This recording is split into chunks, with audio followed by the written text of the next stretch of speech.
ছিল এবারের আমার ধনত্রয়োদশীর গিফট। জানিস হাওয়া হাওয়া সমস্ত মোমগুলো জ্বালানো হচ্ছে আর নিভে যাচ্ছে। শাড়িটা পরেছিলাম ভালো করে তোমাদের সামনে আজকে দেখানো হয়। এই ব্লাউজটা নতুন কাটিয়েছি এই শাড়িটার সাথেই পরবো বলে। এই দেখো এখানে তো পুজো করা হয়েছে। নমো নমো পাপহং পাপ বুঝিমা হ্যাঁ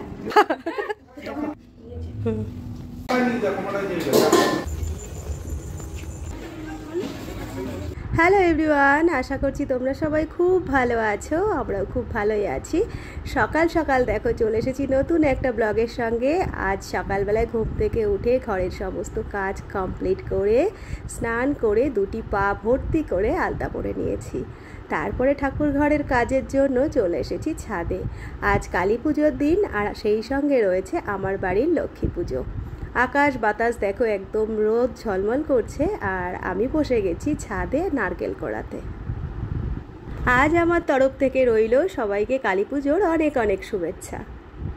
জানি কালী পুজো অনেক দিন আগেই চলে গেছে আর ভিডিওগুলো বেশ দেরি করেই আসছে। কি করব বলো, অনেক ভিডিওই তো জমে গেছিল, ভয়েস দেওয়ার জন্য ভিডিওগুলো পোস্ট করা হচ্ছিল না। তোমরা তো জানোই, আগে আগে বলেছি। নাড়ু দু রকমের আমার কমপ্লিট করা হয়ে গেছে। এখন কড়াইতে বসিয়েছি গুড়ের মধ্যেই আর কি খইটাকে মিশিয়ে খই পাক দেব। দুটি গামলায় সুন্দর করে খইগুলো নিয়ে বেছে নিয়েছি। আর খই যেহেতু পাক হবে গুড়ের জন্য, তো মাখামাখি করার জন্য বেশ কিছুটা জায়গা দরকার। আর এই পাশে রয়েছে কিছু সবজি কাটা, সেই সঙ্গে রয়েছে সুজি বেছে রাখা। ঠাকুরের প্রসাদের জন্য তো অনেক রকম কিছুই হয়, সবই আজ মোটামুটি করার ইচ্ছে রয়েছে।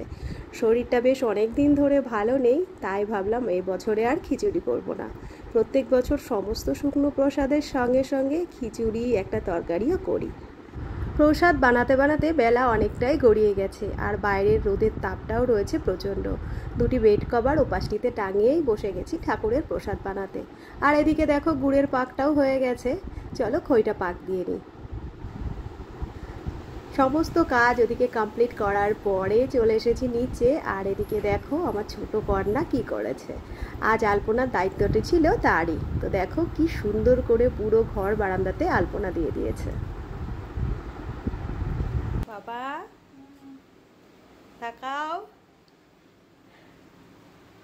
আমাদের বিয়ের পর যবে থেকে আর কি আমি নিজের সংসার আলাদা করে চাকদায় গুছিয়েছি, তবে থেকেই লক্ষ্মী পুজো করে আসছি। আর এতদিন ধরে এই লক্ষ্মী পুজোর পুরো ভার দায়িত্ব আমার একার ঘাড়ে ছিল। এখন মেয়েরা আস্তে আস্তে একটু একটু করে বড় হয়ে উঠছে আর একটু একটু করে দায়িত্ব নেওয়া শিখেছে। তাই অন্যান্য বারের তুলনায় এখন যেন কষ্ট অনেকটাই কম হয়। কবে কবে যেন ছেলেপেলে সব বড় হয়ে গেল আর বেশ বড় বড় দায়িত্বও নিতে শিখে গেল। তো যাই হোক, ঠাকুর যেখানে আজ আমি বসিয়েছি ঠিক তার ওপরটিতে দেখো আমার ছোটো মেয়ে সুন্দর করে একটু ফুলের ডেকোরেশন করে দিয়েছে। আমার তো দেখতে ভীষণ ভালো লাগছে। তোমাদের চোখে কেমন লাগছে জানিও। সন্ধ্যা লেগে গেছে, ঘড়িতে এখন সময় 6:15। চলে এসেছেন ঠাকুরমশাই আর পূজায়ও বসে গেছেন। একদিকে আমি ওদিকে প্রসাদগুলো আগলা করছিলাম আর এদিকে তোমাদের দাদা আজ আমায় হেল্প করছিল একটু চন্দন বেটে। দেখো আজকে সরস্বতী বলছিল লক্ষ্মী পুজোর লুক একটা শাড়ি পরেছি। এখনো শাড়ি শুধু কারেন্টটা পরেছি আর শাড়িটা পরেছি সাজবো। হ্যাঁ এখন 250 টাকা। পুজোয় যা যা দরকার সব কিছু হাতে হাতে ঠাকুর মশাইয়ের সঙ্গে গুছিয়ে দিলাম। তারপরে দেখো বসে পড়েছি পুজোয়। প্রত্যেক বছর আজকের দিনে জানো তো আমার মা আমাদের বাড়িতে আসার চেষ্টা করে। কোনো বার আমার বাড়িতে আসে, আবার কোনো বার আমার মেজদির বাড়িতে যায়। আজ যেমন আমার বাড়িতে রয়েছে লক্ষ্মী পুজো, তেমন আজকের দিনেই আমার দিদির বাড়িতে হয় বাৎসরিক কালী পুজো। তো ওদের এবছরটাই হবে না, তার কারণ ওর শাশুড়ি মা এবছরেই গত হয়েছেন। আর তোমরা তো সবাই জানো এই অবস্থায় বাড়িতে কালী পুজো বিশেষ করে আর কি করা যায় না। তাই দিদি তো প্রত্যেক বছর ওর বাড়িতে পুজো থাকে বলে সেই কারণে দিনের দিন আসতে পারে না, পরের দিন আসে। আজ কিন্তু আমার দিদি দিনের দিনই চলে এসেছে। আর আজ আমার মা আসতে পারেনি, তার একটা বিশেষ কারণ আছে। পরপর সমস্ত ভিডিওগুলোই তো তোমাদের সঙ্গে শেয়ার করব। পরপর ভিডিওগুলোতে চোখ রেখো।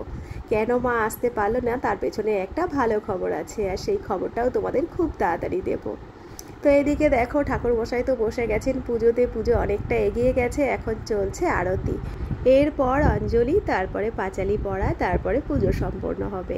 প্রত্যেক বছরে আজকের দিনে পাঁচালিটা জানো তো আমি নিজেই পড়ি। আর আগে বৃহস্পতিবারের দিন সন্ধ্যা থেকে আমি পাঁচালি পড়তাম। এখন যেহেতু সেটি আর বিশেষভাবে করা হয় না মাঝে মধ্যে ছাড়া, সেই জন্য লক্ষ্মী পুজোর দিনের পাঁচালিটা আমি নিজেই পড়ি। ওদিকে আরতি শেষ হয়ে গেছে, রয়েছে আমার দিদি, আমার 2 মেয়ে, ওদের আরতি দিয়ে দিলাম।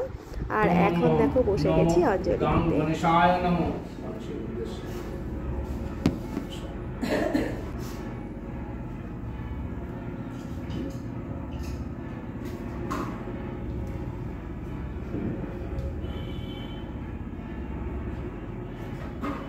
নম ব্রহ্মণ্য দেবায় গো ব্রাহ্মণ্য হিতায় চ জগদ্ধিতায় শ্রীকৃষ্ণায় গোবিন্দায় নমঃ নমঃ পাপহং পাপ।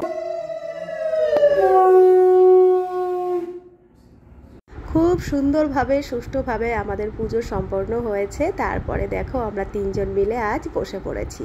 প্রত্যেক বছর এই প্রসাদ দেওয়ার কাজটা শুধুই মাত্র থাকে আমার একার। গত বছর থেকে আমার বড় মেয়ে কিন্তু আমায় হেল্প করছে। আর এবছরে দেখো তোমাদের দাদাও বসে পড়েছে। একদিকে চলছে প্রসাদ দেওয়া আর একদিকে চলছে দেখো মোম লাগানো। আজ দীপাবলি, তাই ছাদের উপরে আমার জামাইবাবু মোম আর সেই সঙ্গে নিয়ে চলে এসেছে দেশলাই। সমস্ত মোমগুলো প্রত্যেক বছর চেষ্টা করি বিকেল দিকেই লাগিয়ে রাখার। এবছরে যেহেতু মা আসেনি আর প্রেশারটা একটু অন্যরকম, যেহেতু শরীরটা ভালো ছিল না, তাই জামাইবাবুই এই কাজটি করে দিল। পুজো শেষে কিছু মানুষকে প্রসাদ দেওয়ার পরে এখন একটু ফাঁকা, তাই মেয়েকে ওদিকে বলে দিয়েছিলাম কিছু প্রসাদ সাজিয়ে রাখতে। আর এই পাশে যে মোমগুলো লাগানো হয়েছিল আমার জামাইবাবু লাগিয়ে দিয়েছিল। ওপরে ছাদেরগুলো তো জামাইবাবুই সব জ্বালিয়ে দিয়ে এসেছে। কিন্তু আজ এত বেশি পরিমাণ হাওয়া ছিল জানো তো, মোমগুলো ঠিকমতো জ্বলতেই চাচ্ছিল না। তো দেখো এদিকে আমি মোমগুলো জ্বালিয়ে নিচ্ছি একদিকে, আর একদিকে কিন্তু হাওয়া এসে সমস্ত মোমগুলো নিভে যাচ্ছে। মনটা বেশ খারাপ লাগছিল জানো তো। আলোর উৎসবে যদি আলো ঠিকমতো না জ্বলে কেমন লাগে বলো। তো ওদিকে আমি মোম জ্বালাচ্ছি আর এদিকে দেখো আমার মেয়ে প্রসাদগুলো সব সাজিয়ে নিচ্ছে।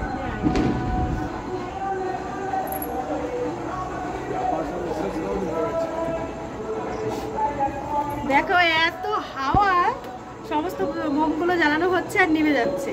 ছাদেও তো প্রচুর মোম লাগানো হয়েছে, সব গেছে নিভে, আবার নতুন করে গিয়ে জ্বালাতে হবে। এখন এই যে এইগুলো জ্বালানো হলো, আর ওই দেখো ওখানে রাস্তায়।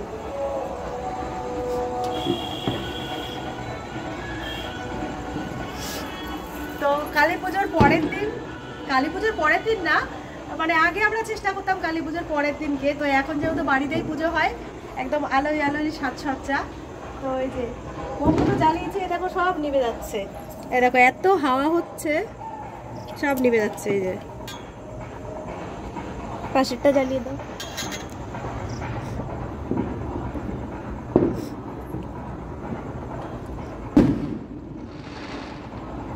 নিভে যাবে, থাকবে না।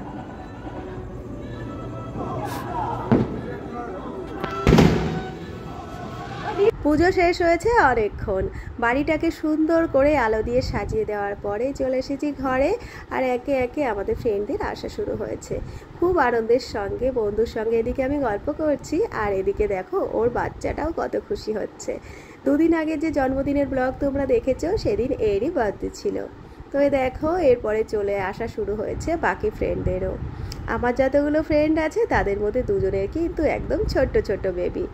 একজনকে তো তোমাদের দেখালাম, সে ছিল বেবি বয়, আর এই দেখো আর একজন মিষ্টি বেবি গার্ল। এই 2 জনের মধ্যে এজ গ্যাপ মাত্র 2-3 মাসের। আর এরই সঙ্গে সঙ্গে আর একটা মজার ঘটনা কি জানো তো, এই 2 মহারথীর আজ প্রথমবারই আমার বাড়ি আগমন ঘটলো। আর এখন যে আসছে তাকে তোমরা দেখতে পাচ্ছ, এই হলো রেখাদি। রেখাদিকে আমরা সবাই দিদি বলে সম্বোধন করি, তার কারণ রেখাদি আমাদের থেকে সামান্য একটু সিনিয়র। তো তারপরে দেখো আমরা সবাই মিলে চলে এসেছি ঘরে, আর এই 2 পুচকু সোনাকে নিয়ে চলছে এখানে মজা। শুরু হয়েছে।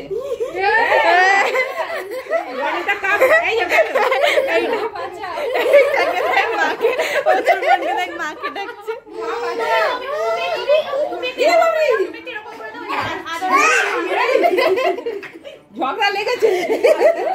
তুই এসব কি পরে এসছিস? ঝগড়া লেগেছে।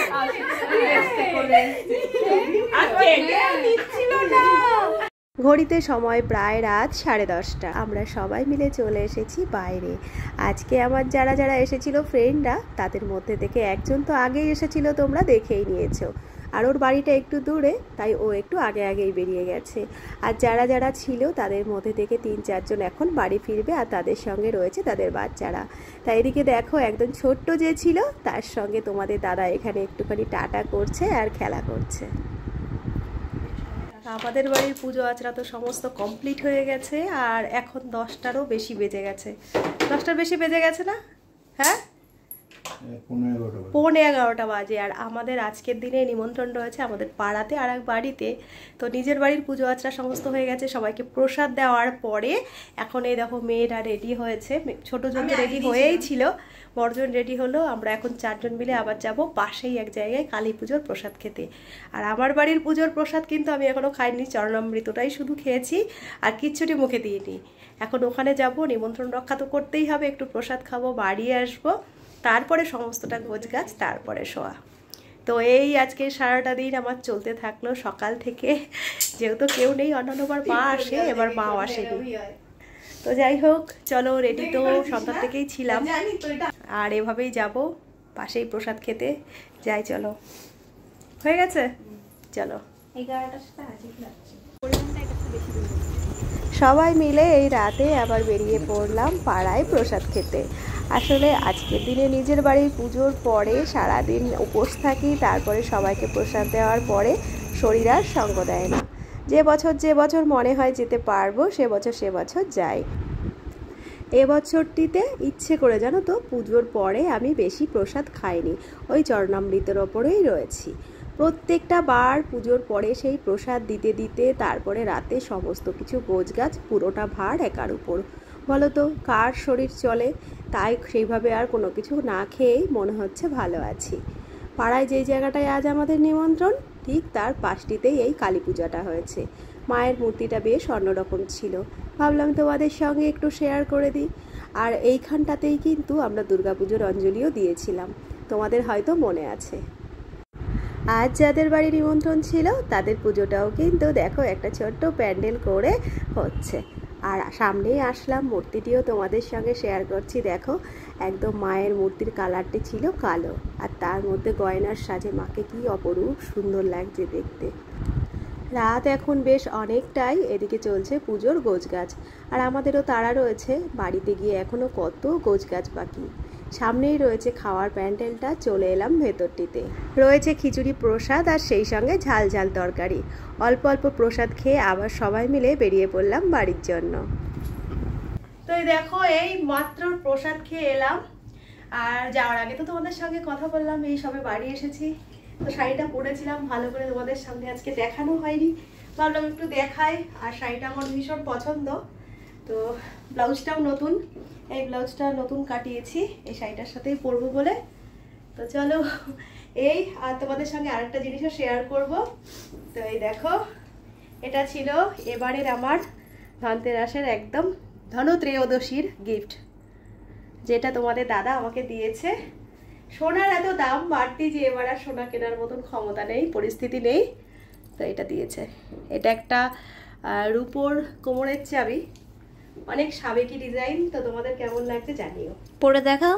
এই যে, চলো পড়ছি। এটা এখানে পড়তে হয়, আমি এতক্ষণ এটা পড়াই ছিলাম, তো ভাবলাম একটু সাইডে নাও, তোমাদের একটু দেখাবো। এই দেখো, তো কেমন হয়েছে আমার ধনত্রয়োদশীর গিফট সেটাও জানিও। চলো এখন তোমাদের দেখাই বাইরের দিকটার কি অবস্থা। এই দেখো, এখানে তো পুজো করা হয়েছে, তো সবাইকে প্রসাদ দেওয়ার পরে মোটামুটি এভাবেই আমি রেখে চলে গেছিলাম। এখন সমস্তটাই গোছগাছ করবো। তো চলো, আজকের মতো এখানে ভিডিওটা শেষও করছি। আর ভালো লাগছে না, শরীরটা খুবই ক্লান্ত লাগছে। তো আমার আজকের ভিডিওটা তোমাদের কেমন লাগলো অবশ্যই জানিও। ভালো লাগলে একটা লাইক কমেন্ট করো, আর একটু বেশি ভালো লেগে যদি যায় তাহলে একটা শেয়ার করে দিও। চলো, আজকের মতো আসছি, সবাই খুব ভালো থেকো, সুস্থ থেকো, আর সবাইকে সব শেষে জানাচ্ছি হ্যাপি দিওয়ালি। সবাই দিওয়ালি খুব ভালো করে কাটাও, ভাইফোঁটা ভালো করে কাটাও। চলো তাহলে আজকের মতো আসছি, সবাই খুব ভালো থেকো, টাটা।